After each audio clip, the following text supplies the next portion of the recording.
Chief justice कहते हैं कि इंसाफ ना सिर्फ होना चाहिए बल्कि इंसाफ होता हुआ नज़र भी आना चाहिए। चीफ जस्टिस ने कहा कि अगर मैंने गलती की तो मुझ पर उंगली उठाएं। चीफ जस्टिस का कहना था कि दुनिया की रैंकिंग में पाकिस्तान का नंबर इसी वजह से गिरावट का शिकार है। इसी तरह के हुक्म इम्तना से खराबियाँ पैदा होती हैं। मेरी राय है कि कानून मुअत्तल नहीं हो सकता। नैब तरामीम इतना ख़तरनाक था तो उसे मुअत्तल कर देते। ख्वाजा हारिस ने कहा कि हाई कोर्ट में दरख्वास्त शुएब शाहीन ने बतौर सदर बार दायर की थी। चीफ जस्टिस ने इस्तफसार किया, शुएब शाहीन साहब टीवी पर तो बात करते हैं, यहाँ आकर हमें भी जवाब देना। चीफ जस्टिस ने कहा कि मरकजी केस में सुप्रीम कोर्ट ने 53 समातें की, शुएब शाहीन एक दिन नहीं आए। चीफ जस्टिस ने कहा कि टीवी कैमरा यहाँ लगा दें तो लंबी लंबी तनकीद करेंगे। जस्टिस अतहर मीनुल्लाह ने कहा कि ख्वाजा साहब चलें, आप मेरिट पर दलाइल दे दें। चीफ जस्टिस ने कहा कि प्रैक्टिस एंड प्रोसीजर के बाद नैब तरामीम पर बेंच कैसे बना, वजह बताएं। चीफ जस्टिस ने कहा कि प्रैक्टिस एंड प्रोसीजर के बाद नैब तरामीम पर बेंच कैसे बना, वजह बताएं।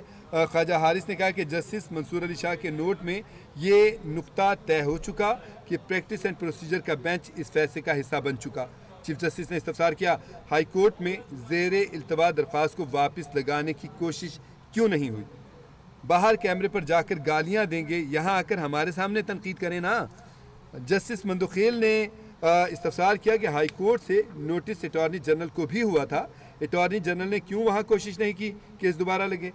अटॉर्नी जनरल ने कहा कि उस वक्त गर्मी की छुट्टियाँ शुरू हो चुकी थीं। चीफ जस्टिस ने कहा कि 53 समातों तक तरामीम जिंदा रहीं। जस्टिस अतहर मीनुल्लाह ने कहा कि पार्लियामेंट के कानून को मुअत्तल नहीं किया जा सकता। चीफ जस्टिस ने कहा कि पार्लियामेंट के कानून को मुअत्तल करना पार्लियामेंट की तौहीन है। चीफ जस्टिस ने कहा कि जब प्रैक्टिस एंड प्रोसीजर कानून बना तो मैं अदालत में बैठना ही छोड़ दिया। चीफ जस्टिस का कहना था कि उस वक्त ये बहस चल रही थी कि इख्तियार मेरा है या किसी और का। बाहर जाकर बड़े शेर बनते हैं, सामने आकर कोई बात नहीं करता। चीफ जस्टिस ने कहा कि उसूली मौक़िफ़ में सियासत नहीं होनी चाहिए। जस्टिस अतहर मीनुल्लाह ने कहा कि सुप्रीम कोर्ट के जज मॉनिटरिंग जज थे। जस्टिस अतहर मीनुल्लाह ने कहा कि उस केस में JIT थी जिसमें ISI और MI जैसे ताकतवर इदारे भी थे।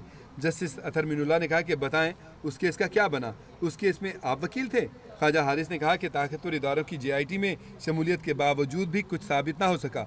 जस्टिस जमाल मंदोखेल बोले, अगर किसी ने घर बनाया उसके पास रसीद नहीं होगी। जस्टिस जमाल मंदोखेल ने कहा कि क्या रसीद मांगना किसी को ब्लैकमेल करने के मुतरादिफ नहीं? जस्टिस अतहर मीनुल्लाह ने कहा कि जो आपके मरकज़ी केस में क्लाइंट थे, अगर उन्हें आज कह दें कि तमाम असासों का जवाब दें तो आपके लिए मुश्किल हो जाएगा। चीफ जस्टिस ने बानी PTI के वकील से मुकालमा करते हुए कहा कि अगर आप इतने ही ईमानदार थे तो एमनेस्टी क्यों दी? चीफ जस्टिस ने कहा कि बरतानिया की मिसाल दी जाती है, बताएं वहाँ क्यों एमनेस्टी नहीं दी जाती?